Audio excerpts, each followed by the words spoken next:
Recordemos dónde estábamos y vamos a calcular el campo radiado por una antena de apertura como esta bocina. Entonces dijimos que sería muy complicado calcular el diagrama de radiación a partir de las corrientes inducidas en la superficie metálica de la bocina, cosa que es el método que habíamos utilizado hasta ahora. Y como esto era muy complicado, dijimos que plantearíamos un método en el cual, a partir de los campos en la apertura, concretamente las componentes tangenciales de los campos en la apertura, obtendríamos el diagrama de radiación. Los campos en la apertura son fáciles de obtener, estos de aquí. Esto de aquí es la forma del campo en la apertura de la bocina. Entonces tiene la forma de un modo TE10, como el de la guía de onda que conocéis. Y veremos que en general para las antenas de apertura no nos cuesta mucho saber cuál es el campo en la apertura. Entonces, a partir del campo en la apertura, ¿cómo calculamos el diagrama de radiación? Bueno, para ello utilizamos el principio de equivalencia con el que acabamos la clase del viernes pasado, que decíamos que teníamos un problema original que era, vamos a volver a marcarlo, teníamos un problema original en el cual tenemos una antena con unas corrientes sobre la superficie de la antena J que produce unos campos en el espacio V. El espacio V es el espacio exterior a una superficie S que envuelve a la antena. Entonces definimos un problema equivalente en el cual dentro de la superficie S tenemos todo cero. Campo eléctrico cero, magnético cero, corrientes cero. Es decir, lo quitamos todo. Y fuera de la superficie S, es decir, en el volumen V, que es el volumen donde queremos calcular los campos, tenemos los mismos campos que queremos calcular. Os había justificado que este problema era coherente con las ecuaciones de Maxwell y que lo único que necesita es que haya en la superficie S unas corrientes equivalentes, J equivalente y M equivalente, tales que cumplan la condición de contorno, esta de aquí, estas corrientes que cumplan la condición de contorno con los campos del problema equivalente. Los campos del problema equivalente son, fuera de la superficie S, el campo original, y dentro de la superficie S, 0. Entonces, para que lo cumplan, pues claro, hay que sustituir en la condición de contorno habitual H2, el campo de fuera, que es el campo original, H1, que es el campo de dentro, vale 0, y me queda que las corrientes equivalentes son las componentes tangenciales de los campos en la superficie S. Y este problema es coherente, o sea, yo tengo tal como os dije el otro día, ahora tengo un problema equivalente en el cual las únicas corrientes que hay son las corrientes equivalentes, iguales a las componentes tangenciales de H y E originales en la superficie S.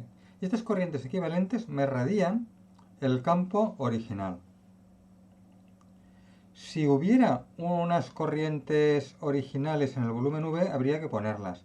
Pero como nos hemos preocupado de encerrar la antena dentro de la superficie S y fuera de la superficie S no hay nada, pues estas corrientes no existen y ya no las ponemos. Y entonces tenemos esto de aquí. ¿Y cómo lo...? Bueno, aquí os hice una verificación de que realmente la calculo yo para un problema de un cilindro perfectamente conductor, calculo las corrientes inducidas en la superficie por una onda plana incidente y calculo el campo eléctrico producido por estas corrientes.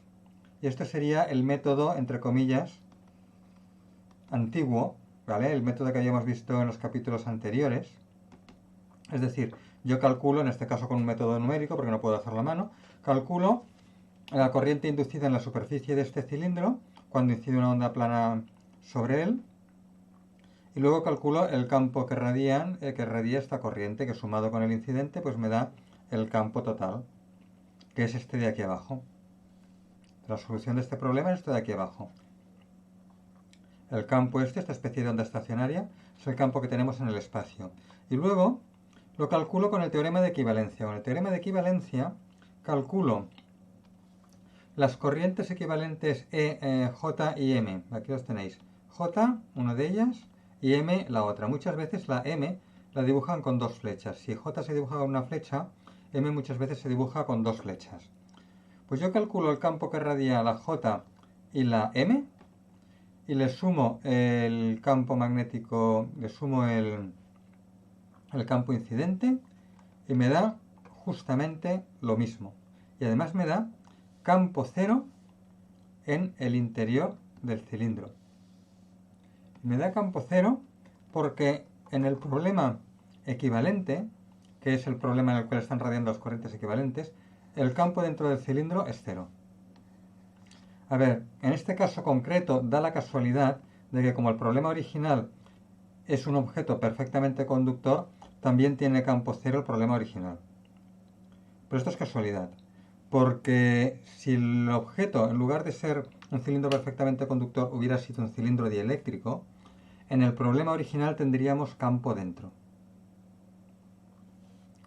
Y en cambio en el problema equivalente tendríamos campo fuera. Bueno, en realidad se plantean dos problemas equivalentes, es un poco más complicado, pero bueno, en el problema equivalente que estoy explicando ahora, tendríamos campo cero dentro del cilindro, aunque en el problema original, por ser un cilindro dieléctrico, pues hubiera un campo distinto de cero.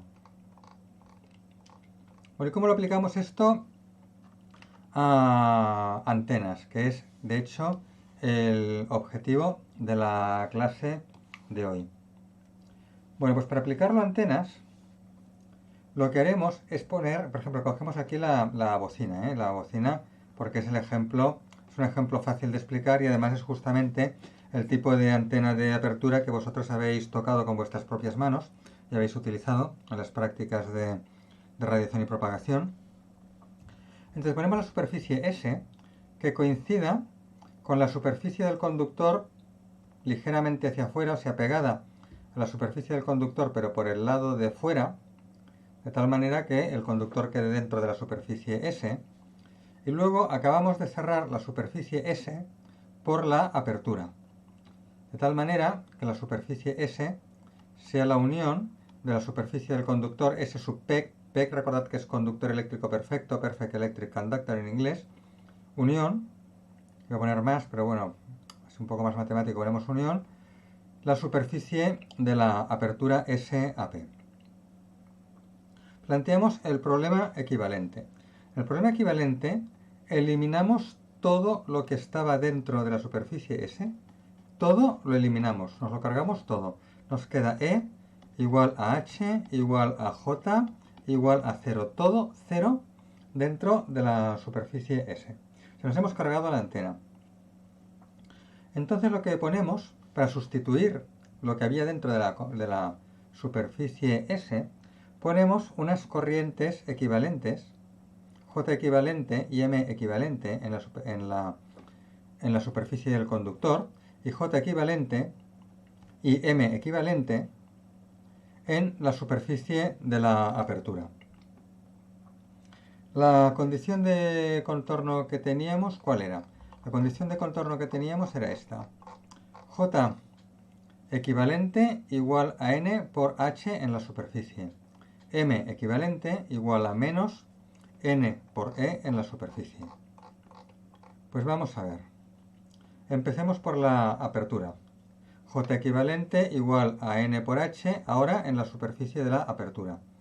Y M igual a menos N por E ahora en la superficie de la apertura. Recordemos que estos H y E son el campo original evaluado en la superficie S. Entonces, ahora en la parte conductora. En la parte conductora, la corriente equivalente es N por H, pero ahora evaluado sobre la superficie conductora. Y además hemos dicho que lo evaluábamos sobre la superficie conductora ligeramente por fuera.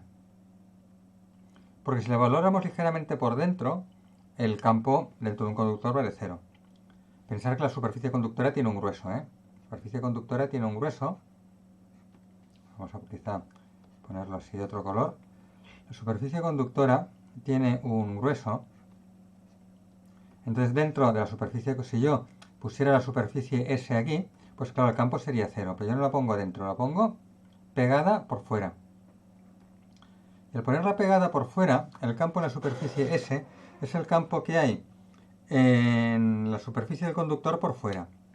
Entonces aquí tenemos justamente la condición de contorno de la componente tangencial del campo magnético en un conductor.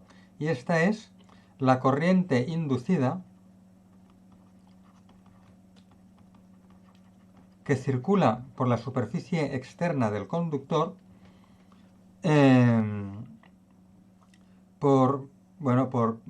el problema original. Recordad que en alta frecuencia tenemos efecto pelicular. Entonces la corriente no circula uniformemente por el interior de los conductores, sino que la corriente se acumula cerca de la superficie del conductor con una cierta profundidad de penetración, etc. Entonces tenemos una lámina de corriente por fuera del conductor, en el problema original, que es esta, que cumple la condición de contorno N por H con H fuera del conductor, y esta me coincide exactamente con la corriente equivalente del principio de equivalencia. Aparte de esto, y esto, a ver, esto ya es un extra que os explico, también tenemos una corriente por dentro del conductor. J-in voy a poner y J-out, ¿vale? Las corrientes son siempre la componente tangencial del campo magnético en la superficie, pero una será con campo magnético dentro y la otra será campo magnético fuera. La que nos interesa para el teorema de equivalencia, obviamente, es la de fuera. Pero que sepáis que también existe una corriente por la cara de dentro del conductor, que además va a ser mucho más intensa que la corriente fuera, porque claramente vamos a tener un campo magnético H mucho más fuerte, de un valor muy superior dentro del conductor que fuera del conductor.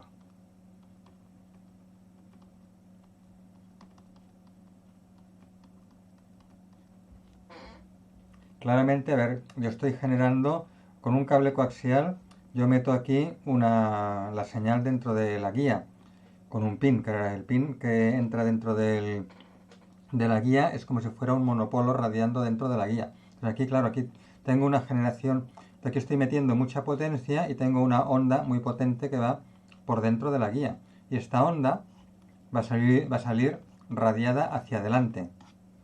Entonces, claro, lo que haya, vamos a cambiar un poco el color, vamos a poner un poco así de naranja, como en lo que haya, el campo magnético que haya por aquí, este campo magnético out que haya por aquí, va a ser un campo magnético pequeño comparado con el que hay dentro, porque corresponde a la difracción que se produzca en esta esquina.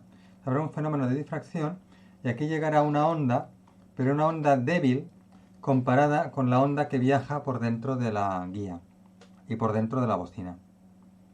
Entonces este campo magnético fuera va a ser pequeño, ¿no? Esto de aquí es el campo magnético fuera.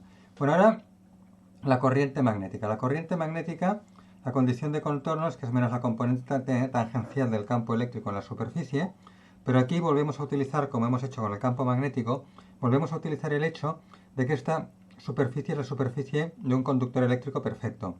Y la condición de contorno para un conductor eléctrico perfecto es que la componente tangencial del campo eléctrico vale 0. Entonces, la corriente magnética vale 0. Y me la cargo. Pues vale 0 porque es la condición de contorno aquí C quiere decir condición de contorno en un conductor eléctrico perfecto. ¿Vale? Entonces, en la apertura que tengo, en la apertura tengo las corrientes equivalentes iguales a las componentes tangenciales de los campos eléctricos en la apertura. ¿Cuáles son los campos eléctricos en la apertura? Hombre, exactamente yo no lo sé, exactamente no lo sé. Pero aproximadamente puedo decir, a ver, si yo tenía un modo T10 que viajaba por la guía, al abrirse la bocina, pues tengo un modo TE10 que se me estira. O sea, el modo T10 se va estirando el coseno del modo T10. Si tenía esta anchura por dentro de la guía, al abrirse la bocina, pues se estira la anchura y al llegar al borde, pues se me ha estirado todavía más. Pero bueno, básicamente sigue siendo un modo T10. Luego veremos, cuando estudiemos bocinas, veremos que aparece una fase. Pero esta fase se puede calcular y no pasa nada. Como la podemos calcular, pues ya la calcularemos cuando toque, ¿no? Pero la idea es que podemos hacer una muy buena aproximación del campo en la apertura. Fijaos aquí que os he dibujado el campo en la apertura de esta bocina. Este campo está calculado numéricamente, o sea que es exacto entre comillas. Exacto entre comillas quiere decir que no es una aproximación, sino que se ha calculado resolviendo la ecuación integral que modela el problema con un método numérico, pero es exacto, no exacto de verdad, sino exacto entre comillas, porque los métodos numéricos, para poder discretizar ecuaciones funcionales en sistemas de ecuaciones lineales, pues claro, tiene que proyectar un espacio de soluciones de dimensión infinita en un espacio de dimensión finita e introducen aproximaciones. Entonces, claro, siempre que resolvemos algo numéricamente hay aproximaciones. Y claro, entonces pues es exacto entre comillas, ¿no? Porque podemos controlar el margen de error de las aproximaciones, pero bueno, exacto, en ingeniería nunca hay nada, ¿no? Como bien sabéis. Pues bueno, ¿dónde estábamos? A ver si recupero la página.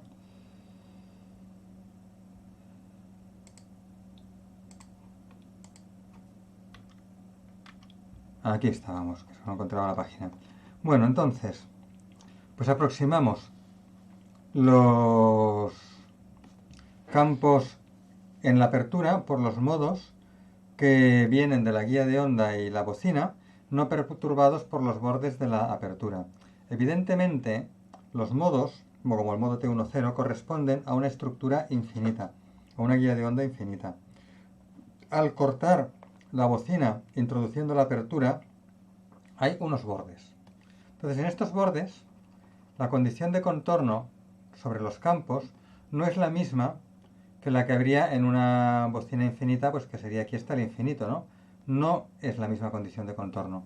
Entonces, claro, los campos cambian y se introduce una pequeña perturbación en la zona alrededor del borde. Bueno, pues esto se desprecia. Este efecto se ignora, es muy pequeño y en buena aproximación podemos decir que los campos que tendremos en apertura son los que habrían en la bocina o en la guía de onda.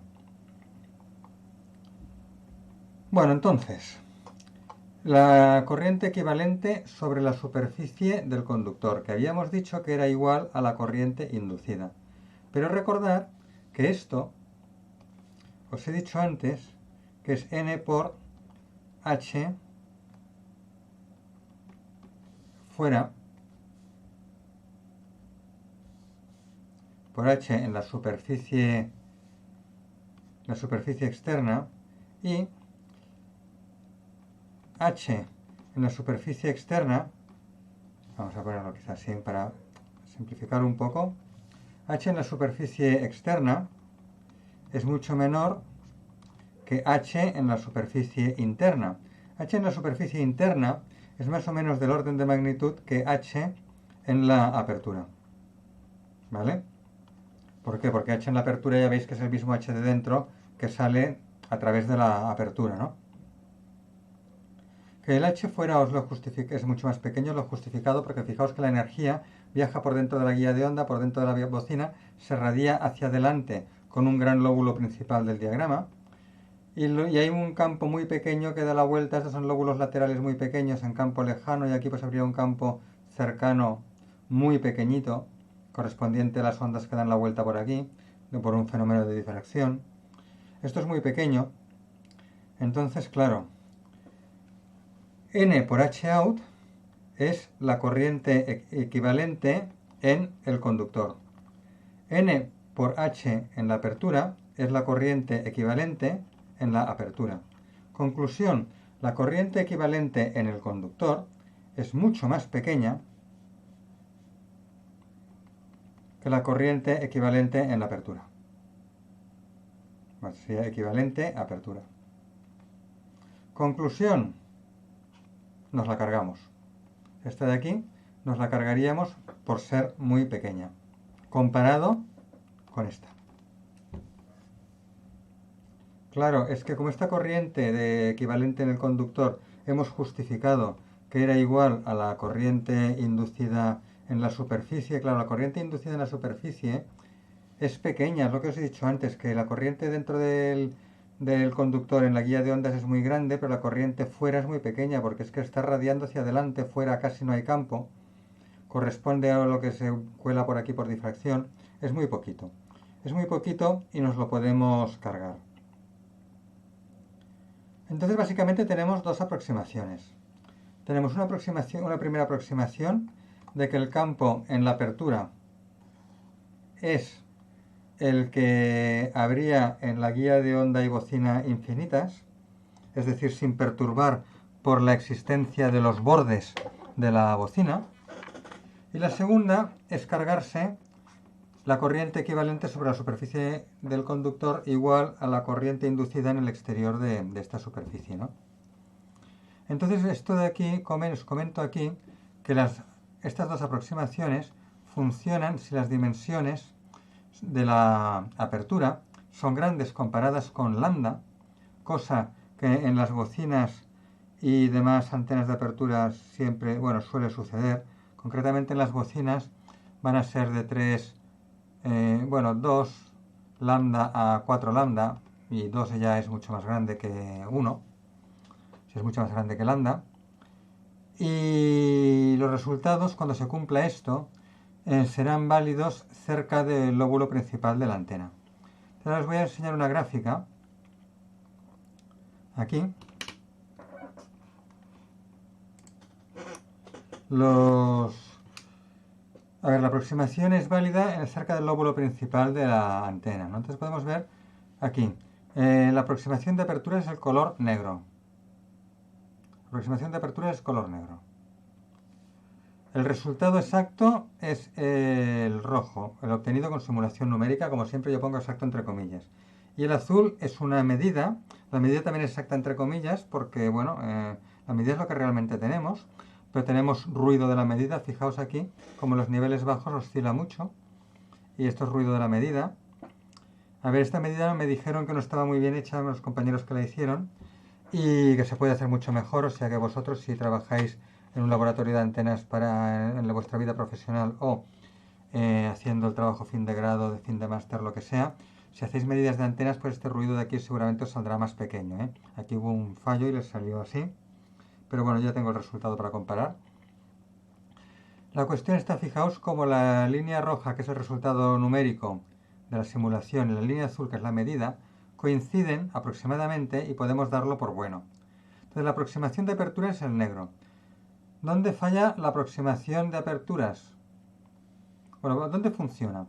Funciona en el lóbulo principal, funciona en los lóbulos laterales adyacentes, que justamente es el lóbulo secundario porque es el más grande de los laterales. Funciona en el nulo, o sea, todavía podríamos calcular el ancho de haz entre nulos. Y empieza a fallar, ya cambio aquí el color, empieza a fallar en esta zona. Pero bueno, esta aproximación, primero que el fallo no es tan grande, unos pocos dB, pero luego es que nos ha permitido calcular todo lo importante. Nos permite calcular el ancho de haz y por tanto nos va a salir bien la directividad. Nos permite calcular el nivel del lóbulo principal a secundario. El ancho de haz saldrá bien la directividad. Nos permite calcular el ancho de haz entre ceros. Bueno, de hecho estaría aquí, ¿eh? El ancho de haz entre ceros sería aquí. A ver, una de las cosas que observaremos es que los ceros solo son ceros de verdad en las antenas teóricas. Cuando yo mido una antena, nunca me sale cero. Aquí me salen menos 15 dB. Bueno, pues este mínimo relativo es lo que llamaríamos el cero, ¿no? O el nulo. Pues puedo calcular todo lo importante de de la antena, ¿no? Y aún tengo un margen de seguridad porque prácticamente necesito calcular bien hasta unos 30 grados, o que digo unos 25 grados, y tengo 45 de margen donde sale bien, ¿no? Entonces ya veis que esta aproximación, pues la verdad es que funciona muy bien. Entonces aquí tenemos unas gráficas de ejemplo, que son las que os he puesto antes, pero ampliadas. Diagrama en plano E, diagrama en plano H. En plano H, fijaos que incluso sale mejor, todavía mejor. En plano H tenemos prácticamente el margen de validez, prácticamente es hasta casi 60 grados, o sea, un poco más que en plano E. Y aquí tenéis el diagrama en 3D. También es bonita esta gráfica, estas gráficas 3D también, porque ayudan mucho a imaginarse el diagrama. Fijaos cómo, por ejemplo, los lóbulos laterales en plano E tenemos unos lóbulos laterales relativamente grandes, y en cambio en plano H están muchísimo más abajo. Este sería el plano H. El plano H es este, y el plano E vendría así. ¿De acuerdo? O sea que estos dibujos, si utilizáis MATLAB, pues podéis, la verdad, dibujar bastante bien los diagramas. Bueno, ya tenéis programillas que dibujan diagramas en las prácticas de antenas, o sea que ya podéis utilizarlos si queréis para cuando... Los programas que estéis utilizando en las prácticas de antenas, si queréis, cuando resolváis problemas, podéis utilizarlos para comprobar cómo es el diagrama de radiación del problema que habéis resuelto, ver lo que sale, ver si la solución que os sale es coherente con el diagrama que habéis dibujado o no, etcétera. Bueno, pues esto mismo se puede aplicar también a pantallas. El caso de las pantallas es un pelín diferente. En este caso no tenemos una guía de onda como en una bocina, la apertura es en pantallas, ¿eh? No tenemos una guía de onda como en una bocina, sino que tenemos una pantalla con un agujero. Entonces en este agujero se genera un campo. Hay muchas formas de generarlo. Una de las más típicas es que incida por detrás una onda plana. Entonces se hace una pantalla con un agujero. Evidentemente por aquí saldrá un campo radiado. Otra cosa que se puede hacer cuando el agujero es estrecho en una dimensión es aplicar una diferencia de potencial con un generador. Tengo un generador V y aplico una diferencia de potencial a los dos lados. Entonces, claro, esto me genera un campo, a ver otro color, esto me genera aquí un campo eléctrico, me genera un campo eléctrico, bueno, en este caso irá al revés, pero bueno, da igual, me genera un campo eléctrico que va para abajo, y este campo eléctrico será el campo de la apertura. En cualquier caso, lo importante es que vamos a tener un campo en la apertura.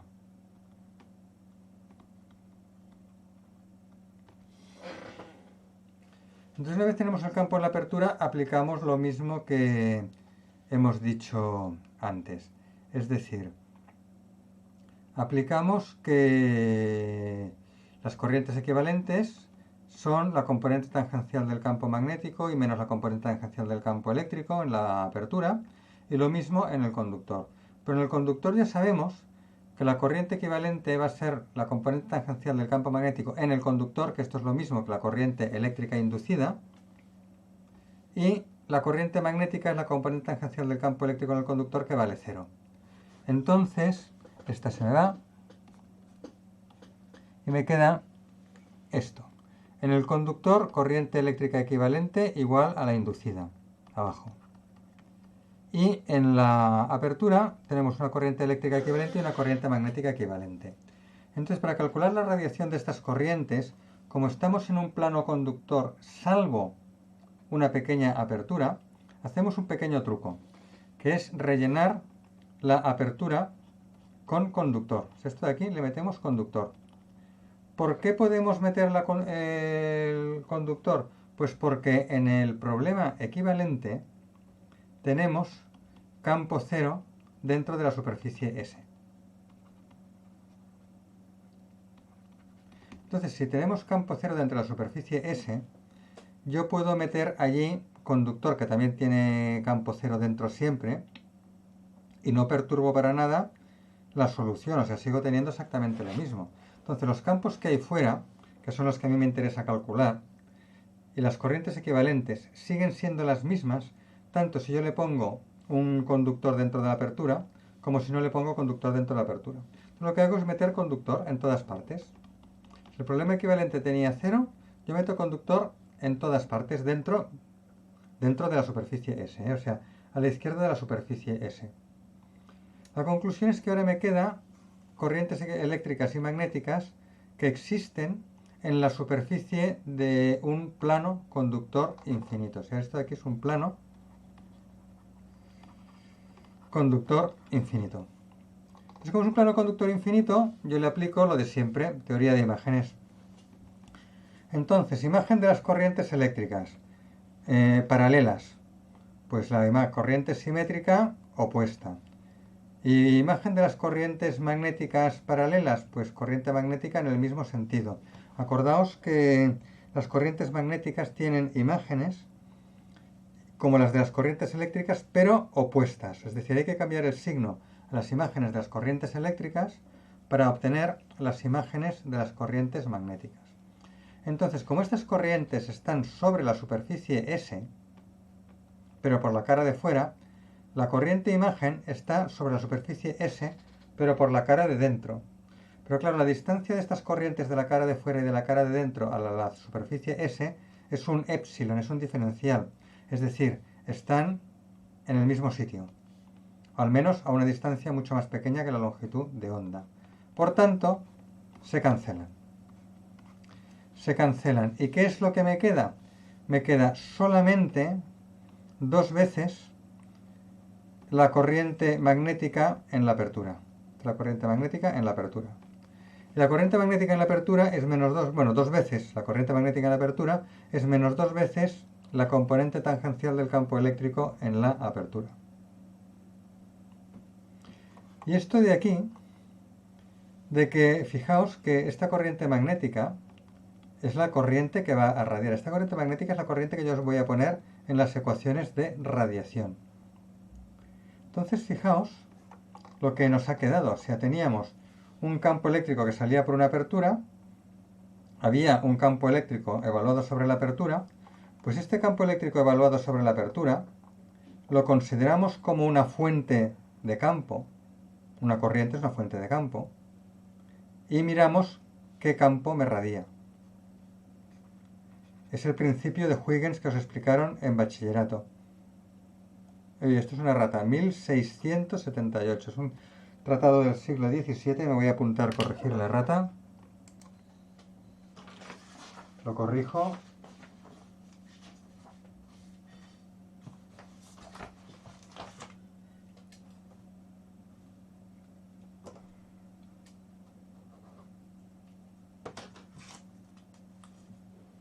Cuya superposición reproduce la onda original. Pues bueno, aquí veis un poco lo que sería el concepto del principio de Huygens, y aquí podéis acabar viendo que es lo mismo que sale con el teorema de equivalencia. Esto es lo que os he comentado antes. Es lo que os he comentado antes.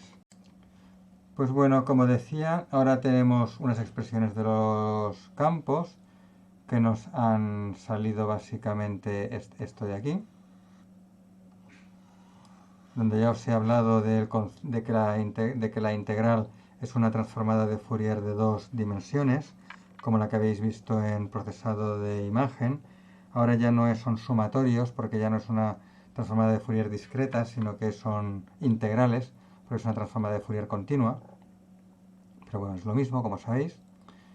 Tenemos esta fórmula deducida bajo la suposición de que la impedancia de onda en la apertura es aproximadamente la misma que en el espacio libre o vacío, 120 pi. Recordad que esto de aquí es 120 pi, que es lo que tendréis que utilizar en los problemas cuando haya que darle un valor.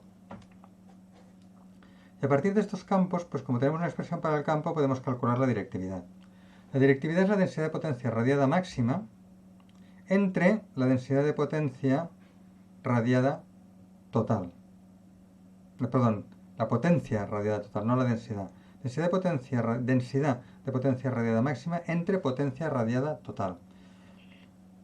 Y sobre 4pi r cuadrado, que es la potencia media radiada. Este cociente de aquí es la potencia, lo que yo ponía ρ sub 0 a veces, la densidad de potencia media radiada, que es la total entre 4pi r cuadrado.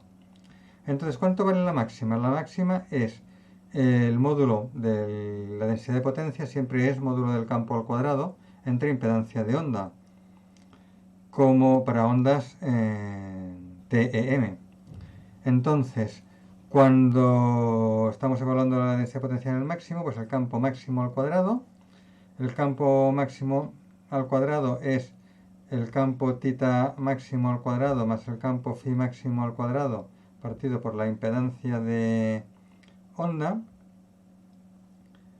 Y aquí hacemos lo que os había dicho antes.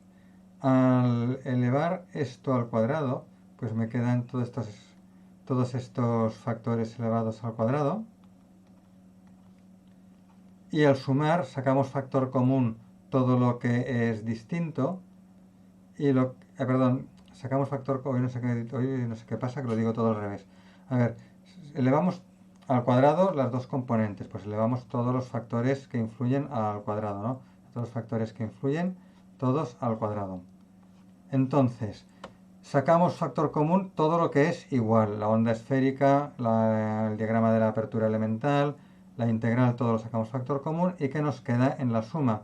Nos queda coseno cuadrado más seno cuadrado, que es igual a 1, y por tanto me desaparece. Y veamos lo que sale. J al cuadrado, bueno, el módulo de J es 1, porque fijaros que estamos con un módulo. El módulo de J es 1, el módulo de la exponencial es 1, me queda lambda R en el denominador y al cuadrado. Pues me queda lambda R al cuadrado en el denominador. 1 más coseno de tita, pero en el máximo ¿dónde está? El máximo está en tita igual a 0. El coseno de tita vale 1, 1 más 1, 2, entre 2, 1. Me desaparece. Seguimos, el coseno cuadrado y el seno cuadrado, hemos dicho que al sumarlos daban 1, también desaparecen. Y la integral, pues me queda ya solamente esto, 1 partido por lambda r y la integral. ¿La integral de qué? Del campo e sub x y las exponenciales. Pero fijaos que estamos evaluando en tita igual a 0. Para tita igual a 0, k sub x y k sub y valen 0, porque fijaos que k sub x es k seno de tita coseno de phi y k sub y es k seno de tita seno de phi. Entonces para tita igual a 0, los senos valen 0, ¿vale? Entonces estamos evaluando esto en k sub x 0, k sub y 0, por tanto la exponencial vale 1, la otra exponencial vale 1 y me queda solo e sub x. Entonces al evaluar el campo en el máximo no me queda casi nada dentro del módulo, solo 1 partido por lambda r y la integral del campo en la apertura. Y bueno, ahora nos queda la potencia total radiada que está en el denominador. La potencia total radiada normalmente la calculamos integrando en toda la superficie de la esfera, en toda la superficie de una esfera, integramos la densidad de potencia en cada dirección, la densidad de potencia que se radia en cada dirección, pues la integramos pues de 0 a pi en tita y de 0 a 2pi en phi, ¿no? Pero claro, esta integral va a ser complicada de hacer. ¿Por qué va a ser complicada de hacer? Porque fijaos que el campo eléctrico es este carro de aquí. Entonces el campo eléctrico al cuadrado El módulo del campo eléctrico al cuadrado sí que permitirá eliminar este seno y este coseno, pero todo lo demás me va a quedar, es decir, me va a quedar el 1 más coseno, me va a quedar todo esto y me va a quedar la integral. Y todo esto además elevado al cuadrado. Habrá que multiplicarlo por un seno de tita y integrar. Pues bueno, esto va a ser muy difícil, porque además fijaos que tendremos que hacer la integral de una integral. El campo ya es una integral. Luego habrá que volverlo a integrar. Nos va a dar una integral cuádruple. Bueno, esto es inviable. Entonces, ¿qué puedo hacer en lugar de esto? Puedo hacer una cosa. Puedo darme cuenta que cuando tengo yo una apertura como esta, imaginaos por ejemplo que es una bocina,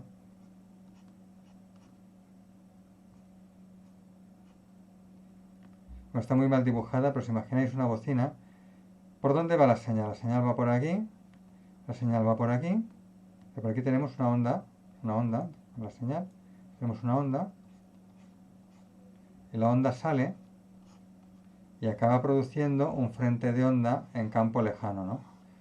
Pues yo me pregunto, si tan difícil es integrar el frente de onda en campo lejano, es decir, hacer la integral por aquí, es tan difícil, pues hagámosla más cerca, ¿no?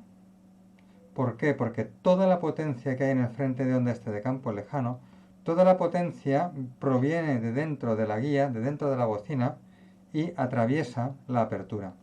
Entonces, si toda la potencia que hay en campo lejano ha atravesado la apertura, ¿por qué yo no hago la integral en la superficie de la apertura? Es mucho mejor.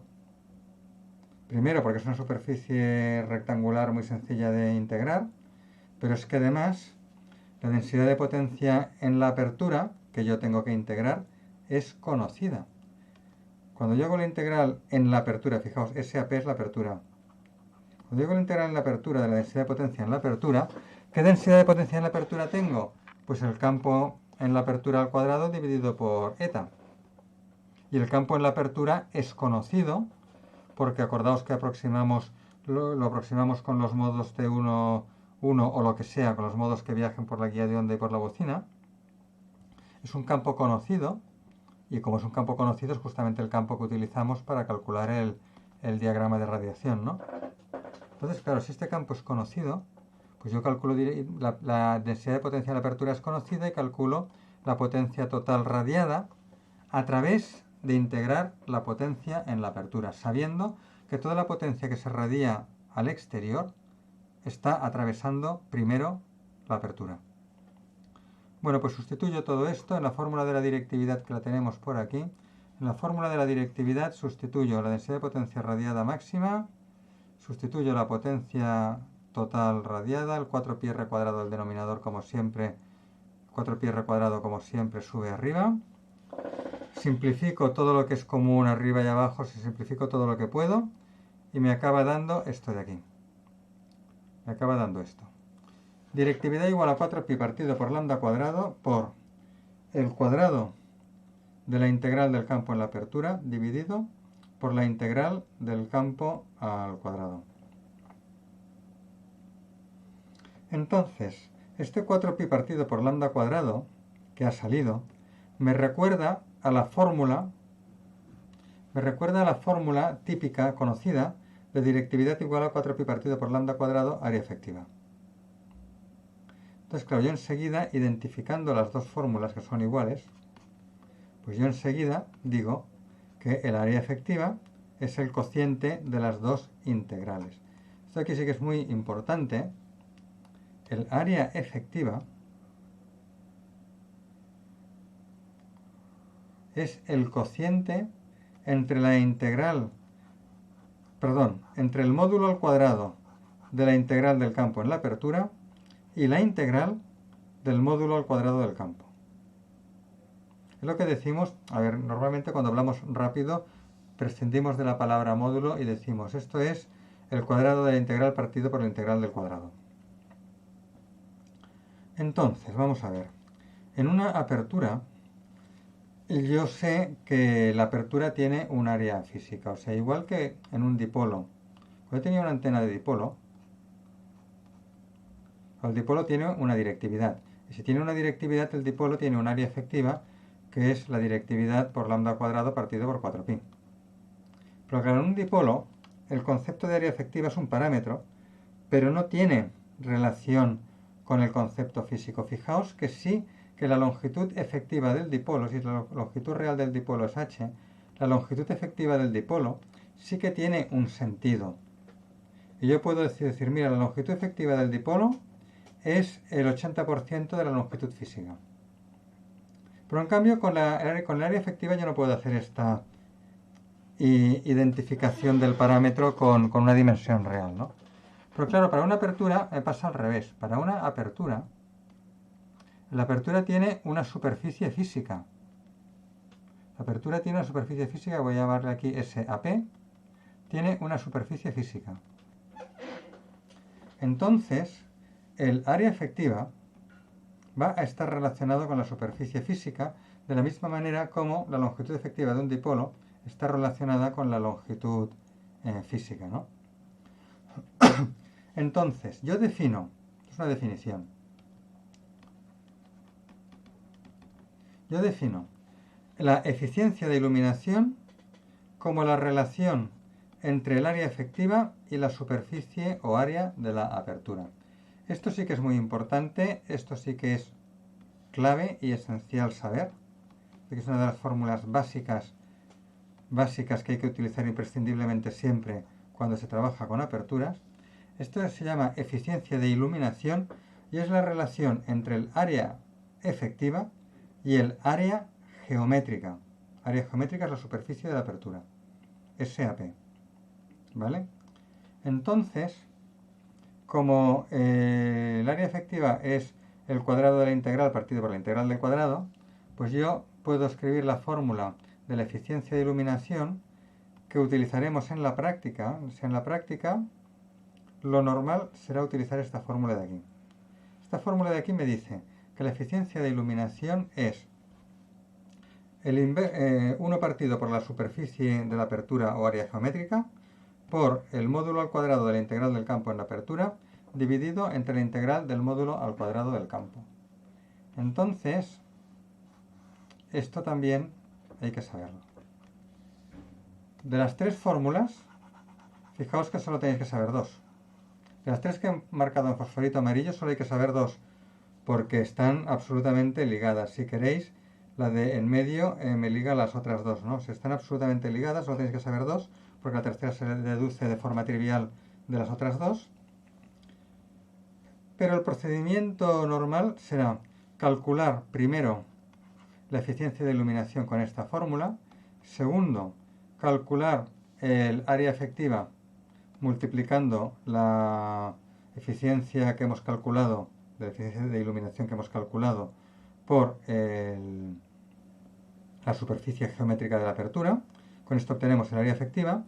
Y lo tercero será, una vez tenemos el área efectiva, calculamos la directividad con la fórmula típica de directividad igual a 4pi partido por lambda cuadrado, área efectiva.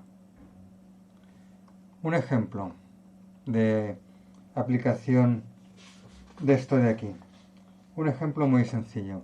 Fijaos, si sabemos que los reflectores parabólicos tienen una eficiencia de 0,7 aproximadamente, esto cuando estudiemos reflectores parabólicos va a salir y veréis como la eficiencia de los reflectores parabólicos pues está alrededor de 0,6, 0,7. La eficiencia de iluminación. Claro, aquí digo eficiencia y me olvido de decir iluminación porque es la única eficiencia que hemos visto para antenas de apertura, pero luego veremos más eficiencias. Entonces, luego cuando veamos más eficiencias sí que es importante especificar eficiencia de iluminación. Bueno, pues si la eficiencia de iluminación es 0,7, yo tengo que el área geométrica o superficie de apertura es pi por el radio al cuadrado. El radio es la mitad del diámetro y d sub a es el diámetro de la apertura, el subíndice de apertura. Esto de aquí, pi d sub a medios a todo al cuadrado, es la superficie de apertura. Por 0,7, que es la eficiencia, me da el área efectiva. Y por 4pi partido por lambda cuadrado me da la directividad. Entonces, claro, aquí yo puedo hacer cálculos muy muy sencillos, ¿no? Las bocinas, por ejemplo, cuando estudiamos bocinas veremos que tienen eficiencias de iluminación del orden de 0,5. Entonces podemos calcular la directividad de forma análoga. Una vez tenemos la directividad, se puede calcular el ancho de haz. Acordaos que directividad es aproximadamente 4pi partido por el producto de anchos de haz, ¿no?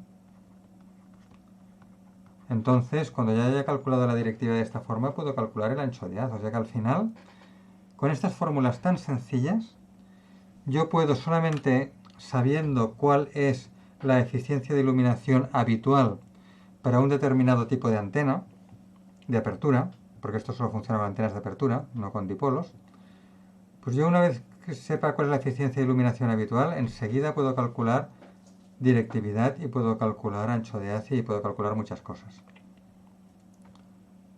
Pues bueno, ya veis que las eficiencias de iluminación rondan 0,5, 0,7 veces el área geométrica. Perdón, las eficiencias de iluminación rondan estos valores y entonces las áreas efectivas rondan el 50-70% de las áreas geométricas.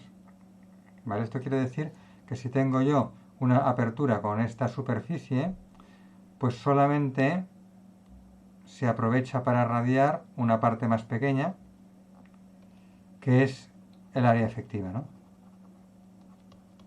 Siempre tendremos el área efectiva menor o igual que la superficie de la apertura. Y esto es de una doble implicación. La eficiencia de iluminación menor o igual que 1. La eficiencia de iluminación nunca puede salir mayor que 1. Y cuando hagáis problemas que calculéis eficiencias de iluminación, si os sale mayor que 1 es que os habéis equivocado, seguro. No puede salir nunca mayor que 1. ¿Por qué? Lo veis aquí. Porque el módulo o el módulo al cuadrado de una integral, de una suma, la integral es una suma, el módulo al cuadrado de una suma de complejos es siempre menor o igual que la suma de cuadrados de los complejos, por un motivo muy sencillo, porque la suma de los cuadrados, de los módulos al cuadrado, fijaos que el campo eléctrico es complejo, es un fasor, ¿vale? Esto es un fasor complejo. El módulo al cuadrado es real, si esto de aquí es real. Entonces, cuando yo hago esta integral, estoy sumando en fase todas las contribuciones de todos estos complejos. En cambio, en el numerador, yo sumo sin sacar el módulo, es decir, estoy sumando complejos que tienen fases distintas. Y esto siempre da menos que sumar los módulos. Luego saco el módulo al cuadrado y tal, pero bueno, ya me da siempre un número inferior.